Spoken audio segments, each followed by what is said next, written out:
for a moment na kwa babraso se ye de nkobotwe no ebrem na nsana no yenua ba Anita Anokran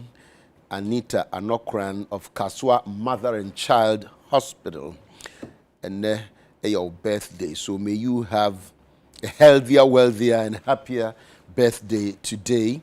So from Jojo Jare of UTV and Elizabeth Eku Sedewuzi wishes Anita Anokran of Kaswa Mother and Child Hospital a happy, healthier, wealthier birthday.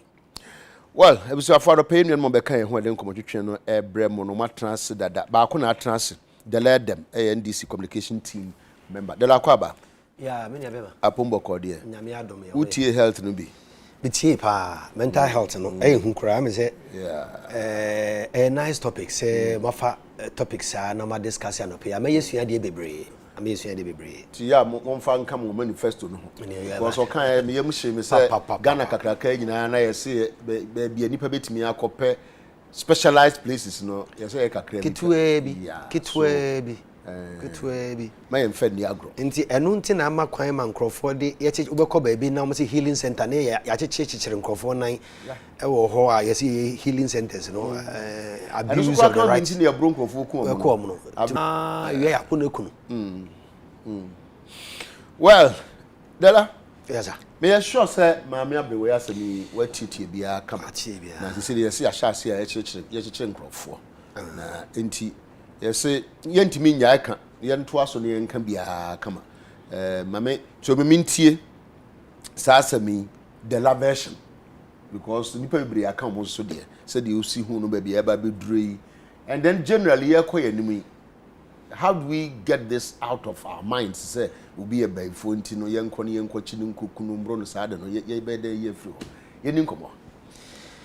But I say, baby, my mindi can cheer ahwefo no pay. Wofa am say eyare, my menam say equia dental say equia dental. Na sem no e mo bebre. Say oba what's na say di 90 years. Na ye say osofo say dinsini bi beka say oyo beifo. Na yenya emma bia na say na mema tina won ye hwe. Na osimesi ne ebro no wo bedwem ankwalai nyina ehwe beebi a behwe yempa ya mawreko no se maami bi kita beebi si on se me hu se ya de ntoma o se ye buku se de no de body trimu a 90-year-old woman no de ade no body trimu na nti me bisa se de na ekoso wo ho no obia ehunu se de ekoso no nye nti wo mu njaya na because me said the meme tie no say me wo ho bi na me hu sa asanyo ne bia me de me hu bagiba kan me say de mo ye me mamo I am an emotional person na oba we 90 years one na so ye beefo nti o ye beefo a ekwan ye fa so a beye ye ne di eni na omo ye no na ya twe aba ye hwe no na nkrofo twa no hwe ekwan ye fa so a Meja Mahama wu ye no na nipa twa abodompem a ye hwe na obi di body bono na yeso jade ato no the same thing they do kuma abrewe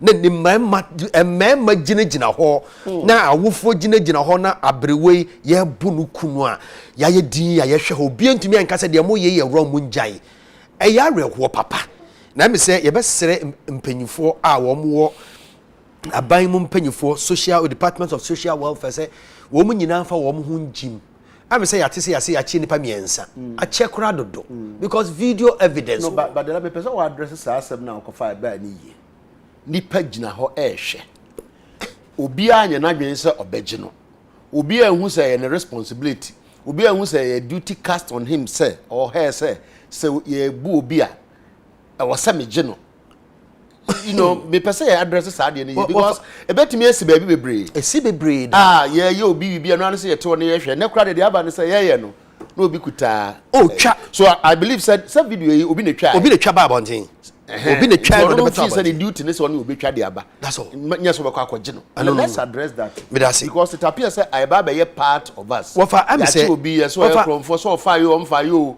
ne tu aguru so ne ye bro no what for me da se bebre die ye hu wo video mu a and I say a suban bi anansen ye twa ye twibanya abetsena ye community mu se obi ye bibia enye a ye nim se de oye emra no emra ma ho kwan na ya ye din ne etena ho a ye hwe na nipa ko no eye de oye no ye nim se obu mra so abrewa wedi 90 years na nipa twa no ho hia ye bro no na nipa na gina ho no mo babro be 30 na obi agina ho no hwe na wo ma yi wo mu phone na de omu ye ne se wo mu twa abrewa wedi 90 years aye bo no na nkrofo twa a ntimi bisa se nipa be 30 ne wa etwa ho aye hwe no obi entumi ehunu se de mo de ye maami abrewa yi emra kwan mu no enye morally eye wrong se wo maami anase wo nana wo bebo no na ye bo no na nkrofo gina ho aye hwe ya twe phone aye twa ofatie wankasa wo ba ofa oba na se obo no kwan bi so a emra ma ho kwan se obebo no ekwan bi so nti obi tumi ka se se de wo bu akwala no na se de wo ye no enye wontumi nche oba mfa ne nhye dem ntu no dem se waye bone nti ana se wo nche oba se be de ba nsa hye gem nti me ye de be pe sa nyoma nyina ye mra ye se na ekoso wo memu ese ye hwe ne ye jai pa bibi tumi si accident tumi si na accident ne si no a ese ye kɔ ne ye kɔ boa wo mo bre no na obi atwe ne phone na o twa de ekoso no de or you interested in putting the it on social media than going to save first report enti eye no krepa se ese ye hu bibi eye sa suban no ese if I say NCCE ebem kakra no education bi se ye culture ya mamre ma ye hu kwan se sa suban no ye de dedi ye ne njai ye ne eja bibi si wo ye community enyoma esi enyoma ekoso de ye ne nye esi obitumi sori gina se de mo ye no nye etumi ye sori etumi gina de ye no enye na obitumi sori gina ho eye nkra eye fere bebre se de si ye no emrante ne mabawa egina ho na wo mo hwe na abrewa ye bro no akosi se owu ye no a ye ntumi a wo mo no mo gina ho nyina se mo de fere se wo baguo manimu ase bebre se obi ntumi ankwanko gi abrewa no eye me won se me se de metie meko ba bi ni meko to se obi se ye ne bibi se na me gina ho ma ntumi nkasa me kasa ho me kasa ho mo aka se me nipa bone me kasa ho se de mo ye ne nye enti nipa nsua sa suba na kokuduro de ye ne nya ye nkasa ho se de mo de ye maami enye emra kwa mo enye ne nkasa ho ne enko e ba bi ya nya ne sa emra ene ye siri ti ase ena aye se ye nitsema tike ye nitsema o tsema abrewa within 90 years na ye bro no na nipa bro no na nipa gina ho aye hwe a nipa ntumi nka nche se ye nana na wo bro no be yi a wo de to no so betumi prove se wo ye before can you prove it na into ye before no watena se 90 years ne ma wache wo nyina nwe die no mo ye yi ne ma no kwa be se bi wo ho yo ma o ti ase nti ono ne ba no wo wo mo nka se ne ma me ye before wo na wo ti nche na obeka so ye before a uti wo bro no ekofa de body trim de aba ehwe 90 year old na wo ye abaiwa na se we di 30 years na se wotumi fa aba bu bi a wo di 90 years esu hunu se wankasa wa bra na wo twa so wo twa obra so. On the strength of this mamen kasa asemi say ye nyina na me concern na yantias ye say a duty to protect the vulnerable ehia pa in society absolutely ye koto se bibi say sia ye nyanhwe ha nhwe ye mfa sa de no nhwe ti Richard Asante yeboa dodge me sa fi de obi pia onia yes na bokode nyame adom open kese tike ye share ya che me cheho na won fesu na adwaro se maka me se dodge afi de obi pia oh yaba ye gusa ye bo adwuma no okay medenchia sonkoma minue yo na open tike medenchia so a emu hwam free na adodanko akufado the president of the republic his excellency be ma won sinsuma ansa na wahame open onim Ghana fo yem kom na anopa na awie nyina o de ye ne dai so na okọ so ye adwuma se betimi a resolve Ghana for ye hawo obi a oti asese Ghana de che be kọ na be ba e se ye de nhihye pagu fam na kwan oman nya no ntuma pa bi fra mini nchia so nkombra ene ahwefo nyina nso na me ka cho se na na do susu se ogusu a adwuma na Ghana for the share ne sa no ogusu a obo ane oninam no chino obeba bipimo akra hai you say basis Ministry of Education over 100 of them are much mastering schools no ba bi di huduma nti dwuma die na ekoso pepepe na sa nchia na medema wo ye nchia keke na se akwase mpa no so but ase ni ye di nkomo na ba bedru ma me asame so na mjidi se wati bi wa hunu bi opan tike se video si say na e ba ya mentimi hwe the first second sana me ho oni bibi esi nipa ti ni mabimase opan tike mpanfo bu bebi say nipa yede enso yenwene nam nipa wo yi oyede yenwene nam so wan mu nipa na wan hu say nipa na odi ni boni bi no o te say wo a nso a opan ni eni obi a obeyi na asase so betima yeyi hwe Bible say di wuna ni waja eni na wona aware asase so sa asem na ye kato wo no yanka se o maame owo nkwa na ye wona ni waja wo ana so o papa nkwa na ye waja ye ka kiro so obi biara oye sa o sa status no bi no oyo obi a eso odi neni na bisa won so betimi afa babo o maame a awo no akunu aya nipa ma ni ma bebre etisi ye ni oni bibi tike ye court system no so ye adjudicate on spiritual matters utimi nkofa nka se obi e banfo ntu de ne court nti adenti na utimi hwe obi anim ka se obi e banfo ntu kunu who made you a moral god in the affairs of men who made you one e catch us say wo de se de ye ba nipa famu a wo ye nyame utimi judge obi the Bible Christ say judge not.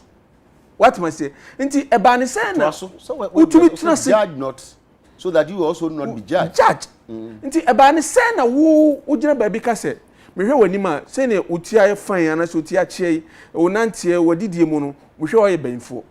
Me na address me na. Debi think me ntimi ka sancho so nse me nua. So this also a check. What's wo ne ntia. Nti you have no right to do that. Na ohwe maame abrewa ti say na ufa ni fasa akwa mu e ma nipa ne hwe ne nkwa uwia na akogina so ndam ebose usu se nyame uwia unya habia na ukonyame bisa ho se anamo a wutu no eni niam a wo ye no e ya de a beboa ma etimi atumpo ama na o ma na betimi atumpo se wo de why wadwin se wo be koso na wadi bone na tike mrebi atwam yesi o slave trade ni atwen amafo konso nkwaso mu na se betan ma mu ama ye maaya ye ho ne ho segregation ye kire say we oyesei nti ye nkyene ne ye nkuna na na masa utwitwa oketrema wia na wawe nam bitike utwa oketrema na wia na nam be na wawe nti ya dia awe ho na I'm happy say his excellency na Adankwa Akufo-Addo mati the first lady nso mati mpanfo bebre o man mu ha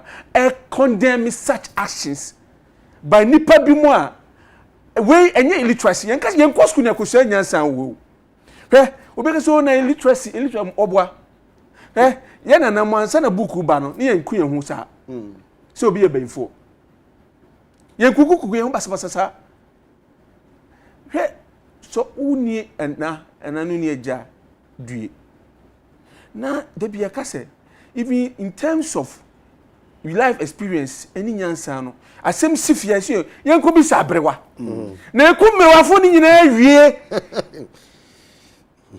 in the guise of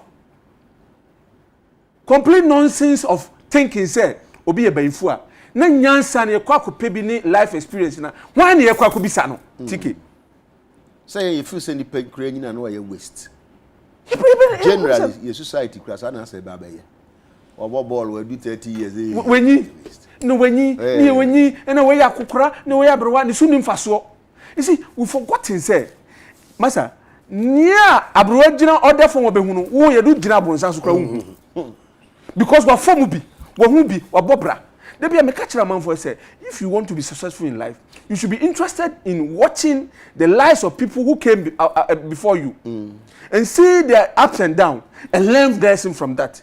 Don't celebrate on these things. Na ni pasu general no mo hwe. obi kura nya no ho nse na minua ne ka bibi say enne accident si a na obi twa video. Oh yeah. I mean, nso kura fawa, nso fawa. Ye be pese ye be twa video dey beto. Na say o me na me try. Me the first person me try breaking news expert. I mean, that's the kind of thinking ye generation no ye dey hu akodi mu. Na say sa nyema we no. Si enjai a o man chichire be edin. What my opinion? Because the pay who ye. Anything I'm happy say you see say within the political divide, you na kan ho abom. Intense. Say MPP ni NDC issues to be aba na nyina yasom oh we dey enye ankoye. Because the panel who ye no. You know so MPP. And I see ya ka no, ya ka anko. If you go to their stories other churches at home.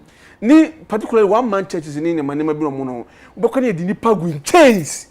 Sano pe kwa na a spirit na say a nipa dua no ye chi banfo honhom na say chi nipa re ebi na eda eyisu wo di not to change you see wo che spirit Richard wo kan nyina na ye de we be ye wo de wo kan nyina wo nim de emenwa dela so mo say honhom yes enti maami ya chichire honhom no be den ya chichire honhom no so that's the point say enti opeso otu aso betu akọ tuntun betu not yo no see tiki amwa see this omo teacher say one a wo yere one mo na ye banfo.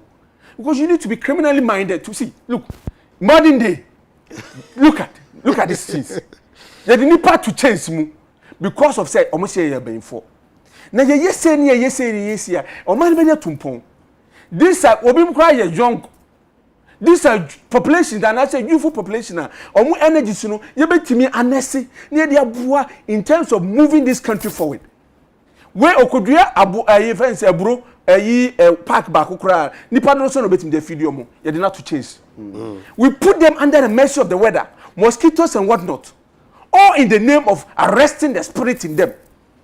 This is pure wickedness. And I think this is some of the things I say the various NGOs, civil society, you know, we should be interested in. Because there are people who are living in this country because they are in the forgotten part of your system, no. Because everything about your politics and your politics, you see, there's a lot more focus on your politics and your political activities and the politician lifestyle and the celebrity lifestyle. We do not look at some of these issues. Nipa bimu omu bre. And these are the things we need to deal with. And I'm very saddened. I'm saddened, but I'm also happy. So one now, what this adwuma no, makum kakranka kreachi o na yetizi achi num, earlier on yetizi achi obi mu so, na they will go and face the full rigors of the law because they must be dealt with. Say the by obi to why to set up as a precedent. So we say, sad you me here say nebesi. People need to learn lessons from sanima we mo. Enti tiki are ho de. Na ebe mama me ne ebusuafo nyina yakọ. Na yaso mi say we de enkosi de mama denta we. In terms of harming and hunting ourselves and turning ourselves into events, a prey. Or in the name of arresting the witchcraft or whatever. Now, but if one obi odintro, obi oyesika, obi ase anyane dia konkonsa, then na ebe if na buy ye ne dia Indian. Buy ye ne dia, buy ye pa, ehuma pa. Well, media makasa asem but say aban so aye foundation na makasa me nso suye no say nke be ya nke yenye nka yedum bi in the nature of my image. I agree with you. Na mfa nka ye ho say sa de nse say bisi and I think you can say kuro no tie o say he ne de be kwa kosi the semblance of what happened with Major Mahama. God bless his soul. To just remind us every year prick our conscience. Yes, sir. Yes. And I see this is what we expect the women caucus across the country to be interested in. You see, they could, the men knows we are ready to support them, but they should be leading this kind of effort. Well, it was for your trunk, Monoso, penny for someone with him that you best on them, and they observe a protocol. It's keep nation focused on COVID-19 as election 2020 approaches. Some Jonah appeals to media. Mame fa we so meka ho. Auditor General Nasemi. The la mention as improve. We dey take you by surprise, but me sure say account person who crowd that. So Auditor General ba ko ba ye no so what no say you no say you. Me na ready meet me as chairman. That same say Adekye. I mean, COVID no one first. You started said yare ba ya you started na aban. But I mean, because of and you rushing your time, nekakra. I mean, Adekye mam amfonte. You be sorry ntem kakra. Enti no nyese bia my film before me nyakra anket na akopem anadwo but you know bibi nti. Enti no my memma time no me di come out 10 minutes and so. Mate. Na unu anso abam na fe. That no we na ukahwe no sa. The Adekye no aye COVID. 10 minutes no hwe ho no so. We say you started COVID is starting na ye fee say enyoma bi aban ekeka eye no na nka ye fee say eye. Wofa aban efi onu ankasa ne nse hye o de starting and we feel and as you see all your politics. Yes. Wofa hwe eda o mampanyin be lifted lockdown. Eda o mampanyin be lifted lockdown. Or be lifted lockdown no o ka kire say it was based on science and data. Sa de ne ehunu say o mampanyin pese all your politics.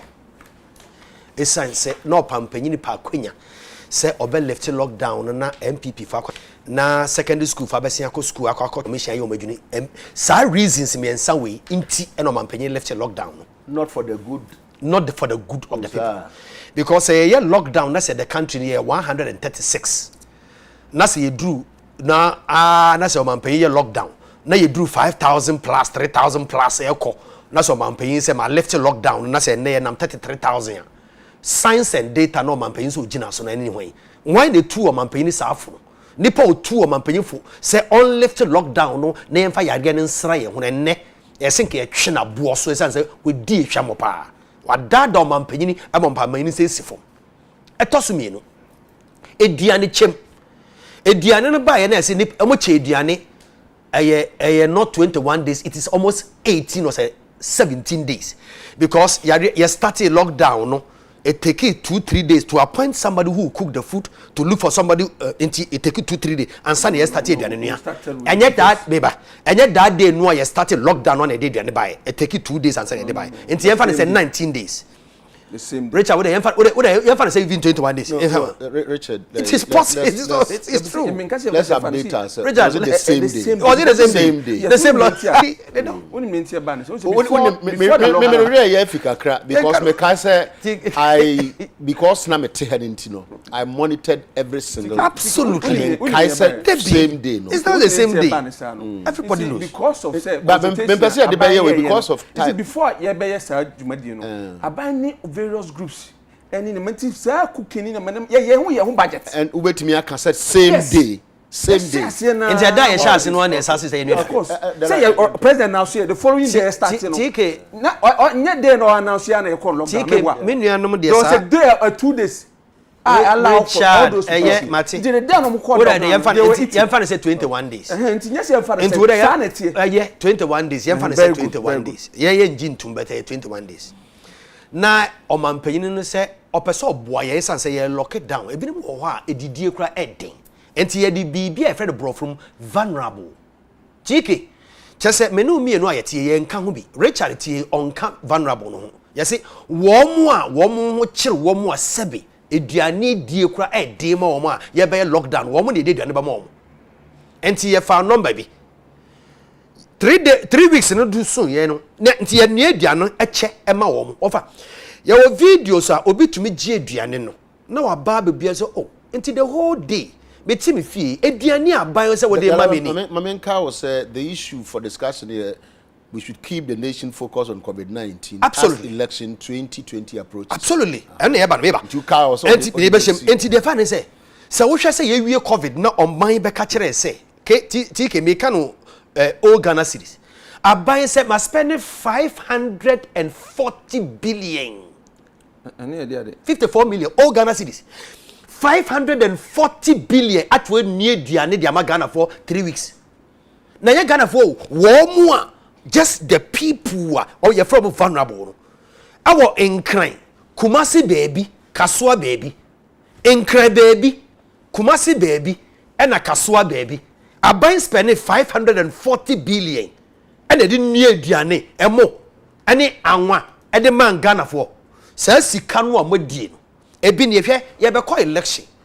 And as some Jonah said, ye hunu se covid wo ho esan se mistake ba ko ayaye ene se ye ko tworo ye din wa bra yare ne ho ama yare ne to atese anya se nke ye esinke ye di register dada na ato ukọ registration centers a Veronica Bucket ye se ye de hohoro yansa no eni ho enye ni nyina bebre bi oni ho hwe mimi constituency ashaima sanitizers wo ho uduru ho a before ye de wonsasi machine so ye ma sanitizer ba de paper wonsa ho but from other constituency a ye hu baby ye de pine hwiasammo e wo northern region ene ya sansuo de esim uduru ha wo de cap na wo sa ena wo de asa cap no ansa na ka wo nsa eye wo ho stream enti $150 million no ye de ma electoral commission say on phantom machines on phantom sanitizers on phantom ne workers ka no phantom Veronica Bucket no electoral commission to me to Veronica Bucket no e ma ye use keke eno so ntumi ye ye de sika number one so we use no but na eno ye widespread yes there may be cases, yes cases absolutely that's exactly what I've said na take the American nyina say ye beto aba ayese coronavirus no ya to atwene e say eni ho e didi agro ofa he e kwanya ye fa so a obi ti say Sir John ofa Sir John was a political opponent but he's one of the person we respected and adored on my politics ye dekeke obati say Jena Mosquito akasa o asempa FM no bia ani age ana say okay FM na ye wi ani afre Sir John omo me no kasa wi obase ekrom nyina ye de papay ye lose no because of covid and so still abai mo mpanyifo hunu say yare we ye ku nipa ti say Sir John a former general secretary of our party and the chief executive officer of the forestry commission enti yemfa nyoma nhihia kwan mu enna me no kasa ya man kwala ko school say enko tro exams and kwala tro exams e wo mo menya yare ne bi no wo mo wo isolation ye de exam paper na akoma wo mo wo baby a wo mo say entro exams tie akwala wo ne ma me nche onya covid ye de na ba school we ba benya covid ye wie no baby wo no yare ne ye de exam paper na akoma no wo be corner bi say on tro no tro corner no is that child in a better condition to write the exam? No. Who is responsible to be blamed? Abai. Because we know rescue akwara life. Nti there's some John I can nyina say MPP for ni abai the electoral commission. Yewo yare mu we are not in normal times. Enti se mo ye bibia mo hu ni say yare ne wo ho na mo ye ho ban. Esan say minister no pa ba be ka kire say he is tired and the president is tired. Who? Wo no ayato abama wa yede wa yo minister a yede esika na yede tua wo ka no utumi ba be ka kire say wo wa bre because of covid na say wa bre because of covid ayenum ye den eno ntina samjo na ka kire aban say mensuro membre mommodin na yambo ye ho ban yambo ho de membre domelevo wofa ye nyina enim say papa ye obi ana nka oboa me yakon katasehye omampeyi na nado say oba be ko katasehye enne ayese waye katahye nku a the ministers ne na appointees obia sori anopa no weti bi no asra no de na mu kronosem no aya omu de enti papay we political krono ana political krono ankasa ya mobo aya mobo oya na politician mo krono bi ho amoka tike mame mo example bi tike hwe example say a married deal na we needed executive approval no mampanyin no ankasa oti akonya so a signing agreement or my executive approval na ye di $800 million akasi kadada no na parliament achi wo mo obampanyina babontin say I was misled. That is complete condoning with corruption. Up to now besin ne obampany PDS and now ukoto yisi ukoto electricity prepaid PDS still receipt na edeba ma and still PDS. What kind of country is this? When was the last time out, Toby? 4 days ago. Open camera betro. PDS is still ukoto a company that we have realized say they use fraudulent means to secure ECG. One the chrono na ECG. By minister the Bible tebe kan Peter Mewu. Ye the ECG danwa ye juma wo mo maye ukoto prepaid still receipt omo de maye no danwa ye PDS. Nti MPP for ehunu say company no abefa ECG no chrono no boy. Papa ye friend no Domolovoi, yesi uncle leave. Minim say yesi TK. We are juma despite media group. And now we leave so one co leave. I mean, say by force to make us a co leave. Say leave so. So call leave. You have the right to apply for leave. Me person me call leave. They won't mean forfeit. You can't forfeit it. Thank you. You are a lawyer. You can't. You can't force me to go. You can't forfeit it under the laws now. Yes. Oh, okay. Okay. Thank you. Thanks for the education. You may be asking to me show be say call leave. Oh, man, the belt man shall say call. You're right. But you bet be catch us. It we shall also say call leave. Okay. But there is an argument over say so ni pana ankwa. It me can say na no de na wa ankori na no. That is the argument. But the law don't say leave no a entitlement. Thank you. Also, don't forget. Yes. And the emphasis say man call leave 2016, man call leave 2017, man call leave 2018 or 2020. Aban say 2016 leave now one calling in a media boom mama call. Emran we. Now anya bibia adientia yeta papa nyina ne say papa bi ya 26 organizations in this country, including Imani and others, have all applauded this man for the job he's doing. Obi Asepa, Imani, all of them. Occupy Ghana. Woman in Ababonti say the Auditor General and the Juma or Yeno and Bida. To the say, Oman Penny be ordinary Juma senior minister. Wako tuya $1 million Ediama Crow associate. Now Auditor General report about Bontini say a Juma no wako tuya 1 million, why 56 billion old Ghana cedis. Says a Juma no we and ye who say Juma no. And it says he can fabra. Emma or suffer ma for no sheno. Say nuntin a mo sake papa ye bisa no challenge na say one of the our challenge was court into our court into lawyer. You are not even supposed to go into it, of course. And see offer sa papa ni na Juma or ya obi abona baso. Now man penyin say ope obi obeboa no na kokotase se. Na fe de obi a oboa no na wa yi wa kire aban mu mpanyifo ne wo obi a we opposition we adie o di sika no ode obetu dwa no na say aban say me yi we fie kofie ye ma wa enne ye say West African adie aba say actual letter say o man panyini reinstating the man aye hwana no mo. Okay, mehwe ho nti je wa ho meka na unuamrem open ticket me da se bebre bishop make our 10 minutes me nti me the first 2 minutes in 80 celebrity auditor general Nasem no Efiro. Pacho auditor general. The business ano person ye no. Auditor. He plays in the media. Pacho me auditor general. Celebrity ticket. So person the conduct and the behavior of Ura the Mliva. You need to understand it from Emra your man appointment. Kwanya e faso the man.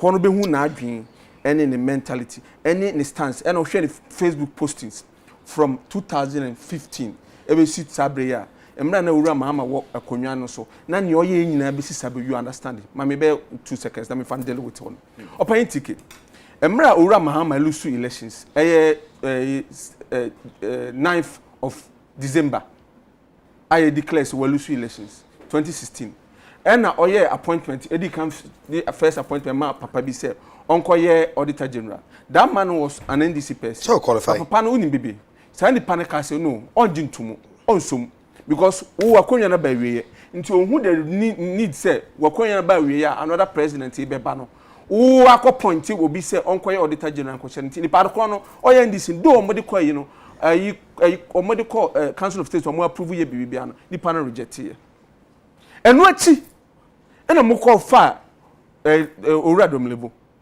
another person from the Facebook postings and all yes serious campaign mo Mahama on the Facebook there are several instances oh no it's you're posting all over oh master don't say just public knowledge Richard but wouldn't be ticket that's not even the subject of the matter hey Richard Richard Bobreko ye me kan say sanye ne na wo kan sa asem ya counted enya me no ka say me who post no be so make me afford be amount say don't worry me afford be amount say enya public who call the Facebook post you can see all those things Richard and that was the stance now wouldn't be ticket ye wie ade adwuma she papa yin say papa yi onu akogina bedwom ka say since o call auditor general's department and share mu history over the years there has not been any government one more even 10% of annual budget allocations. The first year, no wo ho no na omo request for 33 million abandi ni nyina ma omo second year omo hwehwe for 35 million abandi ni nyina ma omo ma ne ka ayi okachire omo enya ati asese when government even put a total embargo on the purchase of vehicles mo state institution any parastatals ni nyina no aba ma no kwan ma ne 44 cars to support the audit services. Okay, say ono ni office since omo baye na since events from 1992 basis there has not been a single year an auditor general ya man kwamana employ even 200 staff. Ono kwa ya man kwamana employ over 400. Ni nyiro kai tike meboa ebede ebedwemu. Bisa ho say abanya obetu sa na man we no. So on powers ma obedo awo wase. We have no difficulty working with our brothers within the NDC. And even when people within my party, me pleading people within, not suggesting people within our party were not. Some of them were not supporting Ora Amidu. Nanado went ahead to appoint him as a special prosecutor. What we know say Ora Amidu or NDC ni. Two, why every vice presidential candidate? Why former attorney general? Or NDC? But we went ahead to appoint him. So we have no difficulty. And the president wanted that kind of arrangement. He doesn't mind. No, go ahead with your work. What am I saying? Na onim ticket. Papa kodru ope. Office or you working encyclopedia. If we are seeing na kwaku nyansani, onu kwa na kwaku anansi. It's a typical kwaku anansi in the anansi story I am of friend of kachire.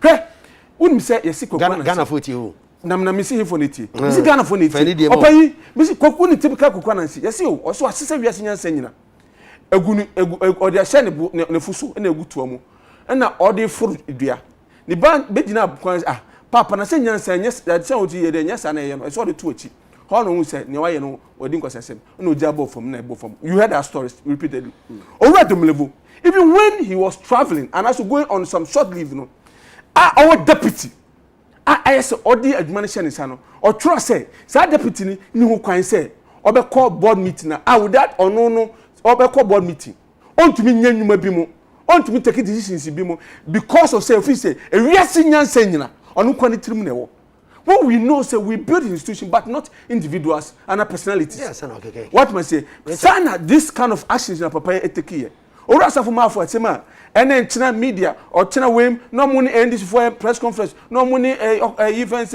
money for those things will not work. And the point is say we are looking for people who are ready to help pass on knowledge they have who nyansa bia for bo bia na nya wadwen say wo de what attempt to abey nyina say you want to do things ebe creating pressure say obi undermine no obi your boni bi obi tete fa ho dey so owura mills by no rajiman na why auditor general for years and our leave days one for so on leave okoye mewa what is say press conference what is say be top public domain e bra na ono oye owura mills by no and this for now mo they made the man go on leave or taking on leaves are accumulating based on there because of say mills say e men na wo beto no or leaves be on the over years nto nkodi. Other than the same vein, papa will accumulated leave. Say, ye can say, oh, your man and Kwanka, because so ye didn't yet and found this, you perceive Kunu. In your money, you better go home. Come so I see Yasim. Now, only himself, Unkwana bet me, man. Because you can't die tomorrow. You can die today. What must say? Oh, the work ought to continue.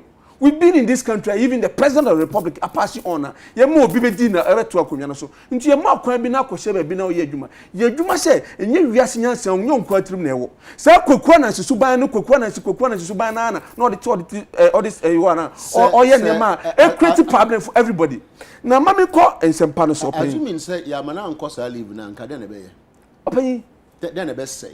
Open say ochina papa yi ekutwahwe Dinika.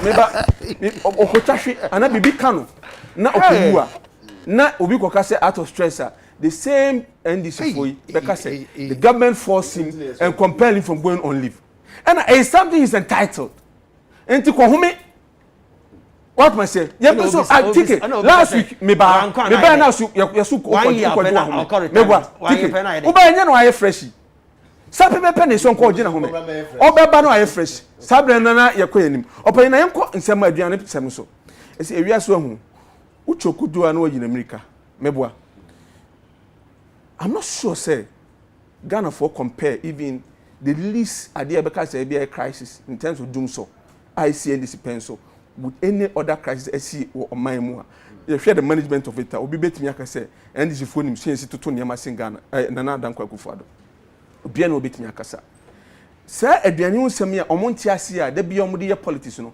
tiki mbecheche mu na mbecho mu wi obehu ase obeti say is 100 times better than Bas branding I say 3 million koma obi so ndi no better than say what you me say $35 million $35 million on kwankodi no sa opanyi we lockdown say me bebubai me catch me nuane say the day I start here na dey so onye sa but see na ni we say emra omampanyi announce lockdown no oma about 3 days within 2 to 3 days e be to so anse na shase me boa ana the same NDC for a press conference said ada na omampanyi one kase and na kuguruta obi ankosha no obi ankosha demu when they forgotten say people need there to prepare all those times before I even locked down the ban. Now there have been several consultations. There was a blueprint near Ebeyenye. You the budget to crack parliament.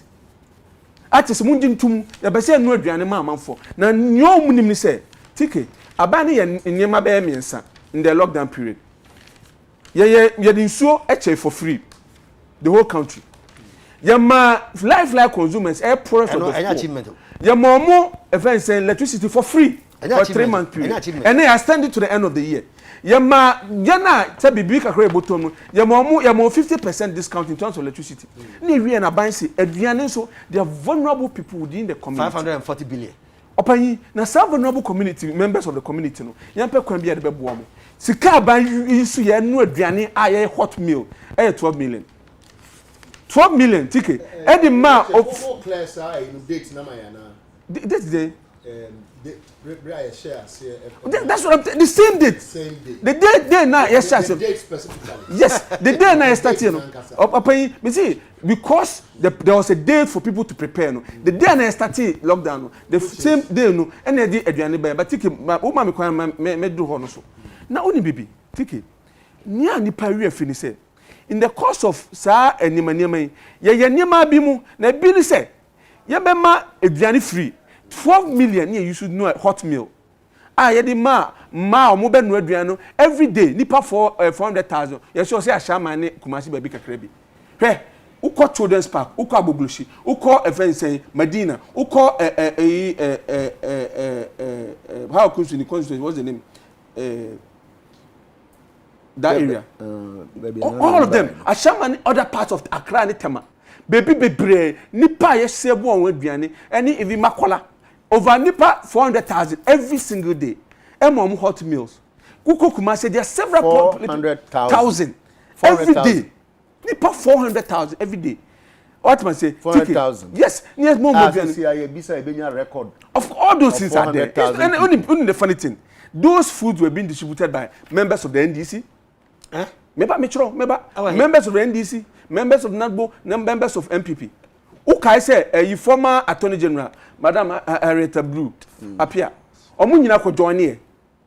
What must say? Papa ya ko Brazil ba okodi esiko obesunye. What's the name? Boame. Papa osun osun di no ko wiku be bia ne bo dindin ya ene aye ne campaign here osun hene. Oh, can we do somebody onu susu nyina ko bo amko so mu echiche adua no. Think what is happening they say. Omukwa de hu say nipa gua no mo chaduano mo wie. Na the next aspect on say you go ade e dry food Richard, for the sake of accountability can we as a nation we can get all this information. No tell me person be bisa no me bisa na sa can be the work ya say say ba ne say for auditing purposes say betimi enya paper da ho e kire say nipa 400,000 asma sini bentini benya sa ade no tiki uni the entire government arrival with those figures no. See, because there have already been works and the part of the area, there are data to all these things. What am I saying? There are data to all these things. Now, what near friend dry food, I had to check. It be called the Muslim community, chief man outfit, almost vulnerable people in the community, disabled community, there be called some part of the north, some part of the Ashanti region, the same situation where there be more support to churches, be not almost participating. There are a lot of people, even private individuals, contributed towards this. Alright, despite Minnesota around that time, honestly, yes, I checked it because the people no more how no. And say no, be Jinaka say, and I buy a describe and unim ya oka. What was it? Unim ya oka. What man say? So ni me oka kasasa. Now ticket we better than Airbus bribe by you. 540 billion. Airbus bribe na ura 540 billion. 10 times better than that. No pay na but who feel say Sikano Sikano is justify so sad dey no. Ticket.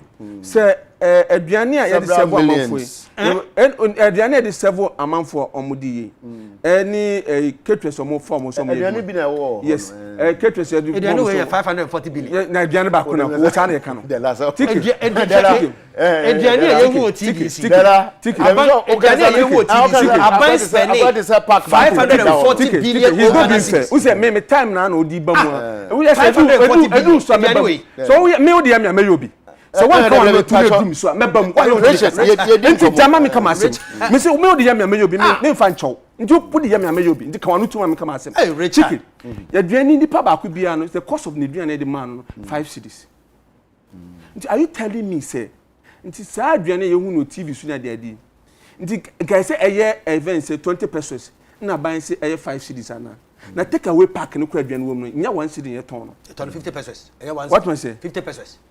No one see the tone. 50%. What ko baby ko to the to go 50%. What man say? Aduane pack e dey. Aduane na e wo bom no. Aduane wo do. Aduane wo pack no. Nam ni nyama e wo so ni aduane. Bisa ho say, ukoto aduane ukrom ha ya.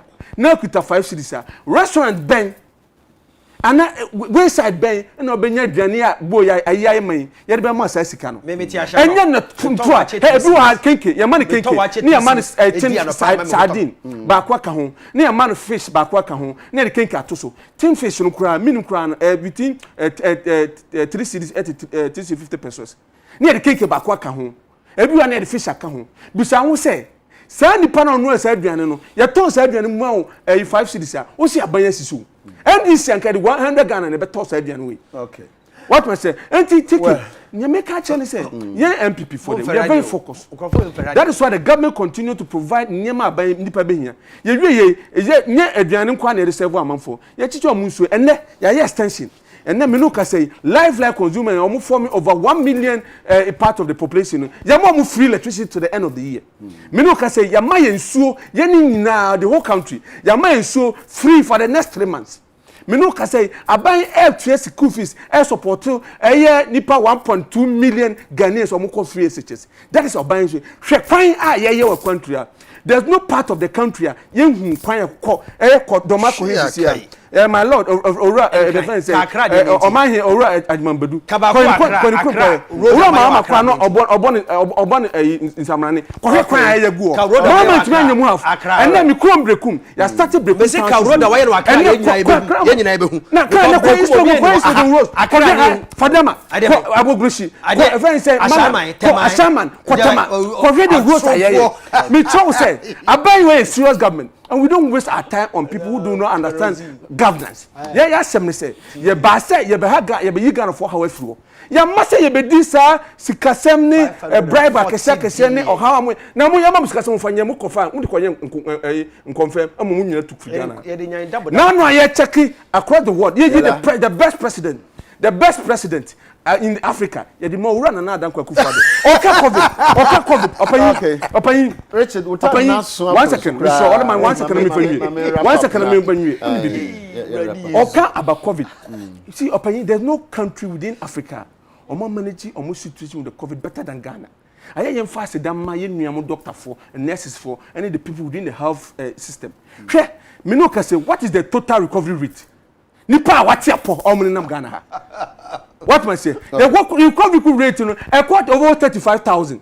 Bisa who say e ba ne sen na yetimi hit those numbers. What man say? E ba ne sen na yetimi hit concern.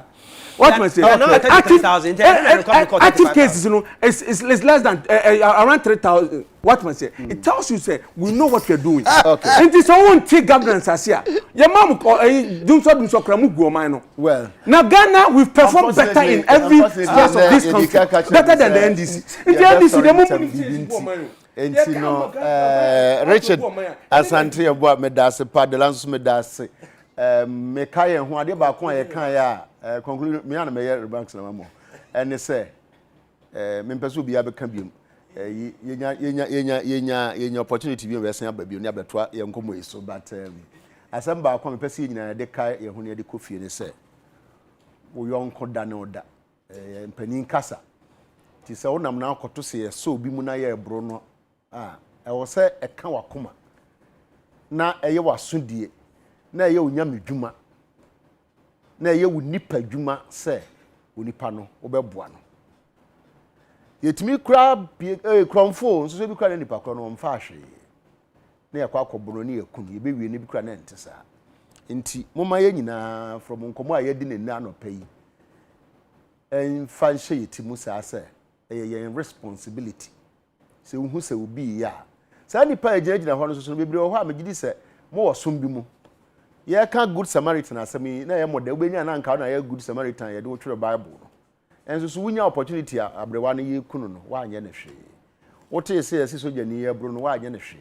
nti me pesa me kaminu anu me hu ne ye ka sa asem no ye ka sa vulnerable ye nyina ya so die vulnerable obi a o mre onipa no okoye oba no san ya abrewa kura de no wa ye mre mo na ye nya mranti a me ya anye wo mo so ye go school no ye ka ye to nyum na mo tubi mo no je and help us to resist oppressors obi ye oppress obi in this way and so na ye gina ho na ye hwe ti de sramo enye honko a o ye man nka ye ba bia ye beti se ye sa ade no bia akoto sa akoda bia bro no ene ye bro akoda no he ne ye twa ne video ne ye de nam ne ye de share nkrofo and we are happy because we akoda nti ti wo se ye bro no ya man akoda de na kotobi enam abosiam bewie na ekura tutu no because why late nti e wo kuro benso se nye ha na sa ade be sia ti mum yenso so let's protect the vulnerable. Are very, very, very important. Yeah, it's a bebo enyina. Anampani for man kan ye. Nti ye. Na mo amutwa no nka phone na wi se wutwa no. Na nka de afre police force say, "Ma beto say ye bro abrewa bi." Ti muntutum di kana momra. Sa na ye no. Wo ye sa. Sina hono. Wa ye nyansade. Wa ye nyamedwuma. Wa ye nipa ade. No anya sa na gira na kire won sagu bo. Ti sa de sa bi ye hu wo na ye bo na ba na. Sabi me to aso ahwe adu maka de mpese meka Richard me da se open gesem josu dela onso me da se ebizan for da mu nyina ase ye besan hye bi me ya me nta hu dela de otaba wono se wa ban ya bentu ntaba otike mi tama me invite bia me ba yo ya te ye peje mu abusan fo o tena nya me ya be besan hye